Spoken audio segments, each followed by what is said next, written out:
You're listening to the Future Tech Podcast with Richard Jacobs. Future technologies such as artificial intelligence, stem cells, 3D printing, gene editing, Bitcoin, blockchain, the microbiome, quantum computing, virtual reality, and exploring space are much closer than you might think. In fact, many early versions of these technologies are in play right now, and the companies that are using these technologies are the focus of this podcast. My goal for you, the listener, is to learn from these podcasts. You may very well learn something that may change the course of your life for the better, steer you towards a new career, or give you insight into addressing a thorny medical problem. Remember, this podcast and its content is informational in nature only.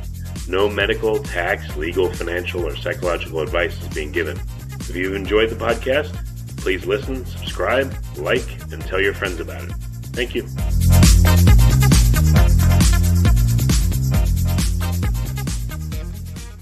Okay, so thanks for being here, Dr. Kammen. How are you doing? Doing well, and you? Good. I'm glad to talk to you. So with all your background and your bio, what first got you interested in energy and how, the world is using it and where it's going with its energy use? Well, I'm a physicist by training and was an undergraduate at Cornell, which has a long history of physicists engaged in wider policy questions, from the Manhattan Project to the founding of the Union of Concerned Scientists and other groups. So while I was in graduate school, I actually saw an advertisement for engineers being encouraged to work in Central America on development projects in Nicaragua. And I called up this group called Technica that sent technical volunteers to Nicaragua. And I had to try to convince them that a physicist, not an engineer, might be useful. And that was actually my start on thinking about energy questions, because my first few projects in Nicaragua were about solar projects and small-scale wind, and it just sort of built slowly from there back in the late 1980s. And you're dealing with energy thoughts and usage at the highest levels, of government and for whole nations and even for the world. So what do you see that maybe the public either misunderstands or has misconceptions about? How do the people in government and the top level people think about energy and energy use in the particular country? Well, I think it's interesting because the energy system for decades has been thought of as a very monolithic, slow-moving thing. The analogy has always been the energy system is a supertanker. It takes miles and miles to change course. But over the last 2 decades, the mixture of new technology, smarter systems, and climate change, I think it really highlighted the degree to which, when the conditions are right, the energy system can change very rapidly. And so we've seen solar go from a desirable but very expensive option to suddenly the lowest or least cost in many settings. And we've seen data science and smart thermostats and other devices mean that old utility model, part of that monolithic structure, has now potentially or could give way to something that's much more like eBay or some very quickly responding thing. And so, to my mind, the biggest unknown feature for many, even experts in the field, is just how much the clean energy economy is not just about cleaner electrons, but often about less expensive, more flexible, easier to use. And so I see no problem between energy and environmental needs. And that's something that you meet many top officials, heads of state and others, who think any push towards clean energy is going to make their life more difficult. And for me, it makes their life easier. So it sounds like there's misconceptions at all levels, and unfortunately, even at the top decision-making levels. I don't know if it's a misconception as much as all of us who have studied or worked in the traditional power sectors are really used to a world where there are big power plants and they send large amounts of power to big demand centers, generally cities. Now we have a situation where everything from distributed rooftop solar panels to batteries, either batteries that are physically located in your garage or the basement of your building or in your electric vehicle, allow us to think about much smarter, more nimble distributed systems where the climate goals of reducing emissions by roughly 90% by 2050. So sort of a total rebuild of the power system actually looks like it's profitable, doable, and one that really takes leadership, not so much a technical breakthrough. And I think that that's a lot to take in. And so I don't think it's misconceptions as much as we're just not used to thinking about the energy system the way we essentially think about cell phones and distributed technology. It's a new mindset for a very old industry. So, which countries, which leadership is kind of leading the way, or is it such a vast area that there's no country that's leading it on all fronts, and just certain countries are leading it on certain fronts?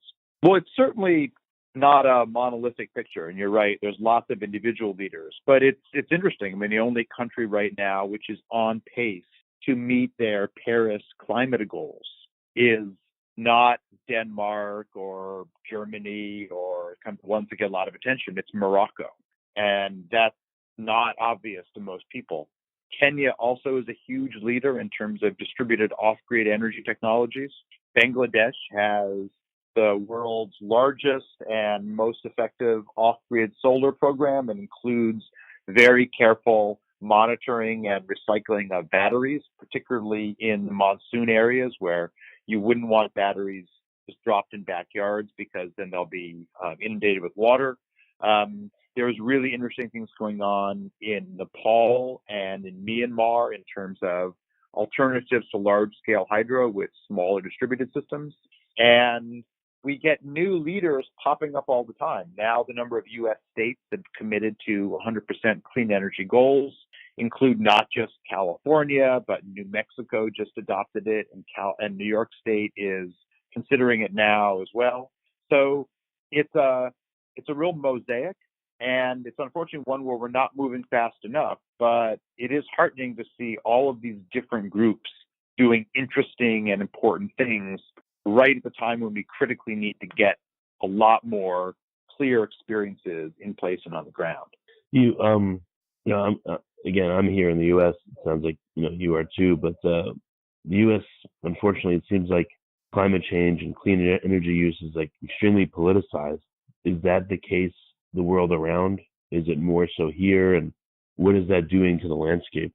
Yeah, this is a really interesting point. I mean, it's such a sad story to me that clean energy has become this left-right, Democrat, Republican kind of hot potato football.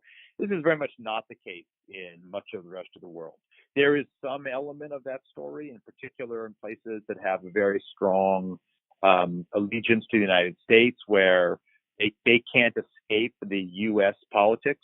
But in much of the world, there are just as strong political differences, but energy and climate is not one of them. You often get countries that we view as totalitarian or really not close friends of the U.S., and even their leaders accept the very clear science of climate change and are really just looking at what's the local economics of something tried and true like a coal plant versus a large solar array. And so the U.S. sadly does lead the world in this very, very politically polarized view of climate change. And that's just really sad because it's absolutely slowed down our country, which should be an absolute leader in new innovation and new technological needs. But we've made this into just a painfully difficult process. Have you seen the effects of, a unified front and becoming a leader on, using renewables? Like some of the countries you mentioned, they sound like, third world countries that are certainly not bastions of democracy. But what effect is that having on those kind of countries? Or if not yet, what effect do you think it will start having? Well, I mean, I think there's interesting examples from relatively small places like Nicaragua that has excellent wind, solar, and geothermal resources. And despite right now political chaos, see clean energy as a way to cut their bills for imported fuels and to build local jobs. China, which has intense environmental problems, has undergone a huge transformation. They're actually going to meet their 2030 climate goals probably 5 years early. And China, being the biggest producer of cars in the world, is now working on the date by which they will stop manufacturing gas-powered vehicles and go to all electric and hydrogen. and are looking at the year when they will forbid gas-powered vehicles from being on the road. And when you think about U.S. politics, the idea that Detroit, for example, could take guidance from federal leadership and say, we're still going to be this auto manufacturer, but we're going to make this transition. It's just not part of the U.S. conversation. Whereas companies like Volvo have already said, by the end of 2021, we will not be producing any more gas-powered vehicles. And so the leadership in lots of interesting countries, Nicaragua to China, is really interesting on pushing out this clean energy, pro-jobs landscape, which is pretty clearly where we all have to go, and very soon. And the longer the U.S. waits, the longer the U.S. puts itself behind, as opposed to the traditional technological and job and financial leader that we're used to being.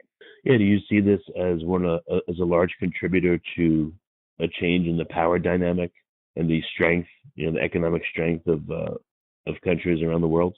Well, I do. I mean, I think that it's clear that we need to decarbonize entirely our energy system. We need to make water more sustainable. We need to reinvest in education. And the U.S. is essentially giving ground voluntarily to places like China that are now the world's leader in producing solar panels, wind turbines, batteries, electric vehicles. And that's not the only reason why many people see the coming century as a century of China, not so much the United States. But the U.S. is in the leadership position in research. And so, if we only had enlightened federal leadership that said, we want to be the tip of the spear of this new process because that's where jobs are going to come from, that would be very similar to what the U.S. saw 130 years ago when we viewed building railroads and infrastructure as the way to become a global player. And so I do worry that the U.S. is making not just a huge mistake on climate change, but we're making a huge mistake on industry and business and intellectual leadership that would only benefit us. But we just don't seem to see that right now. Well, what's it been like when communications have been attempted with, at the federal level? Are they just, we've got other fish to fry, or, they're just not listening, or do they see it as a partisan attack, or what's the problem? I mean, sadly, I think it's the latter. I mean, there are really talented people throughout the U.S. government, including in this administration, but the orders from the top are so polarized in terms of reinvesting in technologies that we know need to leave the agenda. Coal cannot be part of our energy mix going forward unless some of these very experimental ways to capture carbon or to do underground production of carbon neutral natural gas, these are challenges, take place. But we know that these are not going to be the biggest part of the clean energy revolution. And yet we have a White House right now, which is dead set for reasons that really escape me, trying to promote industries that we simply need to move on from. And if we do it well, the workers and the value in those industries could actually be transitioned to new areas. And we're seeing this in places like China. We're seeing this in companies like Volvo that are going to pretty seamlessly move from gas-powered vehicles to electric vehicles. That's the sort of thing that the U.S. used to take pride in. And right now we're not. I recently visited the Coal Museum in Tennessee, and ironically, the U.S. Coal Museum has now installed solar panels on the roof. And so there's a number of just crazy features that it does feel like the U.S. entrepreneurial spirit is being held back or even squashed because of this ideological battle, as opposed to saying, look, we were a critical player in the former fossil fuel world. Now we're going to be that player times 10 in the new clean energy world. And yet we're moving way too slowly. And more of a technical question. I haven't looked deeply, but do you know what the energy balance looks like, the trade-offs and the benefits look like, for instance, for an electric car versus a gas car? So the electric car has to be manufactured, emissions have to come from somewhere. I guess they're more centralized in the plants that create, a fleet of electric cars instead of having dispersed emissions, from each car. But what does that energy balance look like? Can you throw out a few numbers or comparisons, for instance? Yeah, I mean, so this is kind of one of the standard kind of critiques of clean energy, and yet it's one that the analytics and tools are really far advanced. I mean, what you're basically asking is, what's the life cycle of a gas-powered versus an electric vehicle, or what's the life cycle of a natural gas power plant versus a wind farm, in terms of not just the amount of emissions while the vehicle is in operation, but also to manufacture it. And if you think about it, an electric vehicle is much more like your laptop than it is a power plant, because it's basically got a battery, it has some electronics, but electric vehicles are in general far lighter, far less materials than a regular gas-powered car.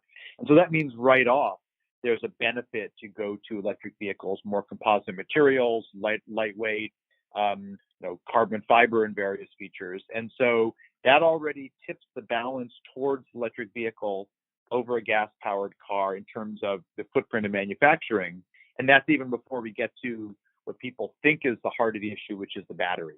And right now, electric vehicles are generally powered by lithium-ion batteries, the same batteries in our cell phones and laptops. And this is an area where there are geopolitical interests in terms of who has the biggest reserves of lithium in the world. Turns out that's Bolivia, China, Canada, and the United States.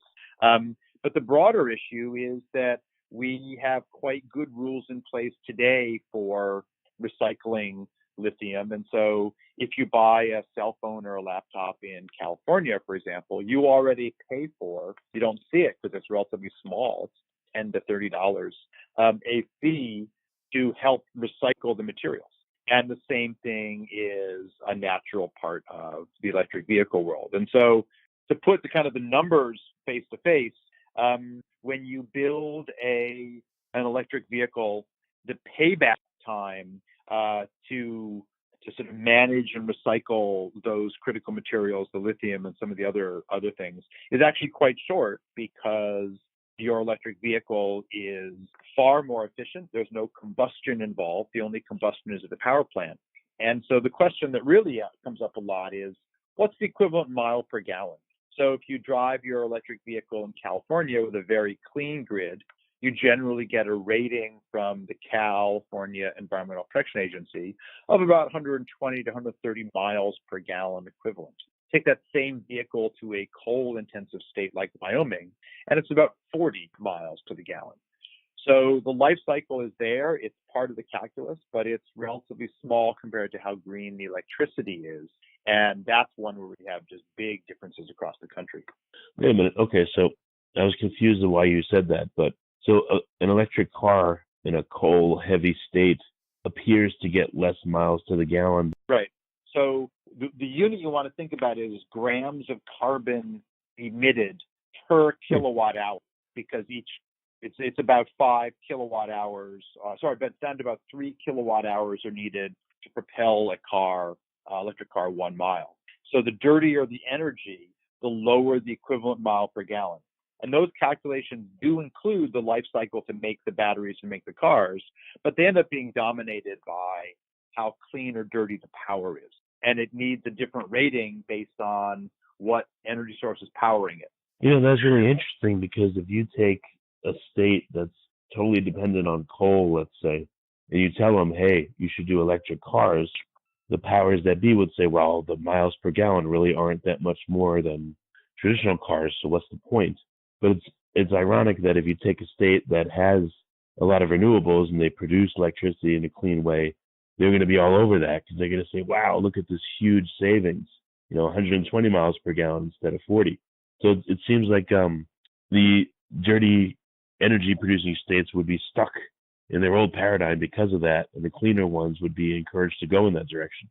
Well, I think it's interesting because it also highlights how much opportunity there is. And while it's currently dead under the Trump administration, the Obama administration proposed the Clean Power Plan. And that was a plan to have each state improve its emissions, reduce its emissions, if you will, by about 1/3 by 2025, and it didn't compete the dirtier states versus the cleaner states in terms of electricity. It competed each state against its own baseline.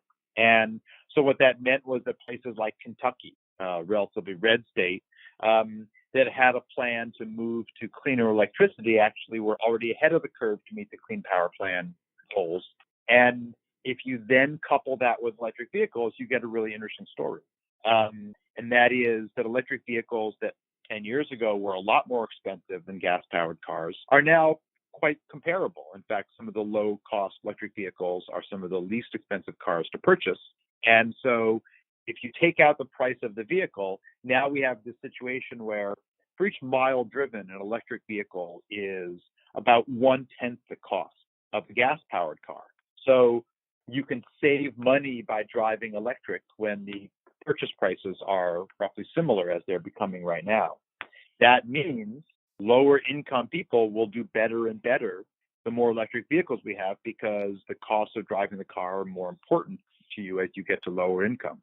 So here's a case where cleaner driving, moving to cleaner electricity, and better quality of life, lower air pollution, all stack up in favor of this transition to green energy. And that's yet another reason why it's always so surprising or disappointing to me when I hear executives in the auto industry or like the power industry pushing back against moving to clean electricity and electric vehicles, because they will likely sell more of their product. They will get not just environmental but economic benefits by this transition. So how do you encourage a state or a province or a country? Do you tell them first best thing to do is your energy production, try to transition from coal to, renewables, and then go for things like electric cars, or vice versa? Which order, in the Pareto of effectiveness should they do? Well, I think what's interesting is that there isn't and doesn't need to be kind of a single pathway. Places that have huge pollution problems due to vehicles, such as California, where over half our greenhouse gas emissions today come from vehicles, need to push very hard on getting electric vehicles in operation, replacing gas-powered vehicles. And that's largely because we've already pushed hard on electricity. Other places that don't have as much solar resources as we do, for example, and have much colder winters, need to think much more about heat pumps and geothermal energy. And so while the pathways are quite diverse around the country and around the world, the interesting bottom line is that we're seeing over and over again that going towards clean, green energy can have real economic and health benefits. And that, to me, is probably the biggest strength of clean energy, that there's diverse pathways that all make sense. You just have to really, as a leader of a state or region or nation, figure out which one is the best for you. And that's why things like Project Drawdown, some of the work by the Intergovernmental Panel on Climate Change, some of the think tanks in the US and Europe and Asia have been working with local governments to really highlight which pathway makes most sense for you in a given country or a given state or province. Becoming renewable, what does it do to a country and its people and its populace? You said Morocco seems to be the furthest along, but maybe other examples that maybe have more stable governments or more first world type economies, Denmark, etc. What do you see that going towards renewables is doing? How is it changing the dynamic and wealth and the ability of people to have the life they want? What are the effects? Yeah. Well, Morocco is actually one of the most remarkably stable governments. I mean, they have a really vibrant economy, lots and lots of investment from Europe as well as other parts of the Middle East, the Maghreb, and Arab nations. So they're a really interesting setup, and it's national level vision that helped them along. But some of the other cases I mentioned are really instructive. Kenya, which had an access to electricity rate that was really very low, under 50%. Because of this push to clean energy at the utility scale. The largest wind farm, for example, in sub-Saharan Africa is in northern Kenya, but also these programs to have distributed solar products available that you can buy in a market, take home, pay for it with smart money on your cell phone. We call this pay-as-you-go clean energy. Kenya has become a huge leader in off-grid energy access. Same story we're seeing today in parts of India, And there's a number of interesting companies, Graham Power and others, that are part of that movement. And we're seeing this also in Tanzania. Similar efforts are going on in Cote d'Ivoire in West Africa. So there's a really interesting mix of places that you wouldn't think of right off as the leaders in the transition, but they are not only seeing their energy system go green, but become more reliable. Costs are coming down for new connections, and it's largely because embracing the new clean energy process is also one about embracing smarter and smarter technology systems to manage them. And there's lots of follow-on benefits from doing that. So what do you think that the United States should do at this point? If you were able to get the attention of leadership, what would you tell them to do first and next and next? What should be the path for us? Well, I think there's a couple pretty natural steps. One is that the Clean Power Plan introduced by President Obama, which sounds like it's a politicized step, was a really good plan. It was one that encouraged and rewarded each state for looking at its own baseline and improving on that. Plus, the Clean Power Plan had a large fund, about $8 billion, set aside to help workers and industries that had to transition. That's a really good deal, given that the U.S. coal industry, for example, is worth about $50 billion, and the federal government is going to put away all $8 billion to help it transition. You don't get much better deal than that.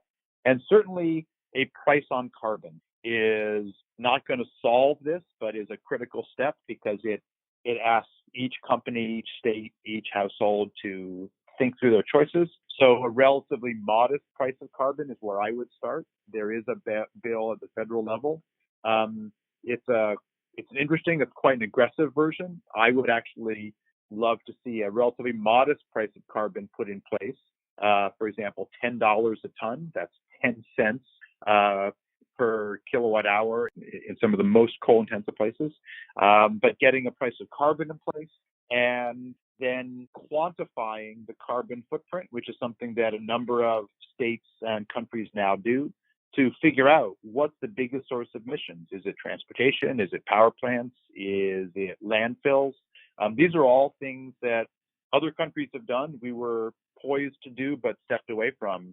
And that agenda right there, Clean Power Plan, carbon price, and doing fairly careful greenhouse gas audits would highlight lots and lots of interesting opportunities, and ones that would not only be good for the environment, but they'd be very good for us individually in terms of better air quality, more jobs, investing more in new companies versus really paying for fossil fuels. All of that would be a pro-environment, pro-economic strategy. So I guess the key is linking pro-economy and pro-environment together in the minds of the decision makers. Yeah, and I wish, it's sort of unfortunate that we have such a battle over it, because certainly the more data we get, the more we see again and again that there's no trade-off there. These things work together. But as we said before, in the ideology of the United States, that's seen as two different worlds. In much of the rest of the world, that's not seen as a conflict at all. So last question, what's your outlook, your future outlook? The future could be for you 5 years, 10 years, 20, I don't know which length of time you want to look at or are most comfortable envisioning, but what's your future outlook? Well, I mean, there's so much to do on the research side that it's really exciting to be working on clean energy. And I have the luxury that I work in the U.S., but equally outside, where we have big projects in China, in Central America, in East Africa. So I could happily keep doing exactly what I'm doing now in terms of partnerships and research. But I also hope that the U.S. steers toward a more pro-energy environment agenda. And if so, I'd be more than happy to go back into federal service as well if the right opportunity came up. So I'm hoping that we ultimately make a new commitment to this area, because I think it's good for the U.S. economy, and I'd be delighted to play a role in that.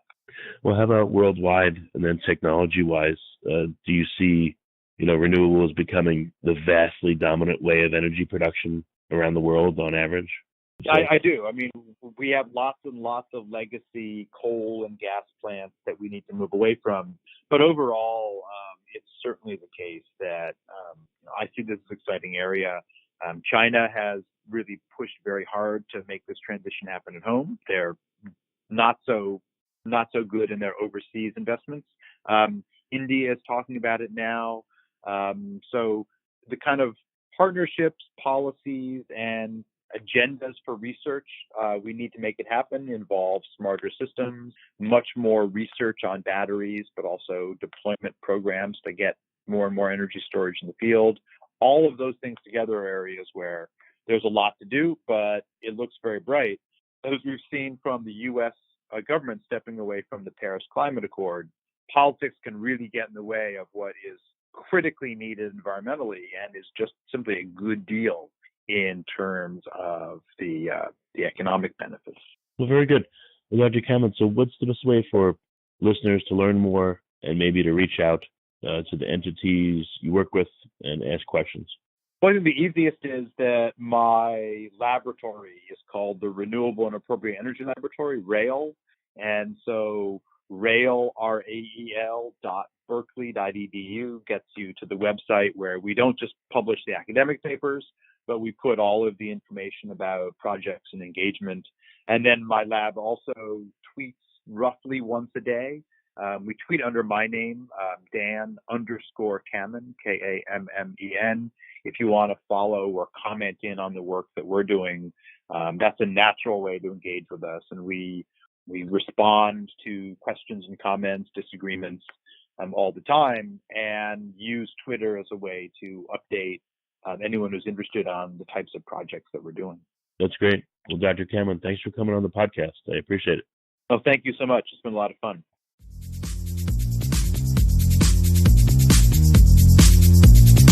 You're listening to the Future Tech Podcast with Richard Jacobs. Future technologies such as artificial intelligence, stem cells, 3D printing, gene editing, Bitcoin, blockchain, the microbiome, quantum computing, virtual reality, and exploring space are much closer than you might think. In fact, many early versions of these technologies are in play right now, and the companies that are using these technologies are the focus of this podcast. My goal for you, the listener, is to learn from these podcasts. You may very well learn something that may change the course of your life for the better, steer you towards a new career, or give you insight into addressing a thorny medical problem. Remember, this podcast and its content is informational in nature only. No medical, tax, legal, financial, or psychological advice is being given. If you enjoyed the podcast, please listen, subscribe, like, and tell your friends about it. Thank you.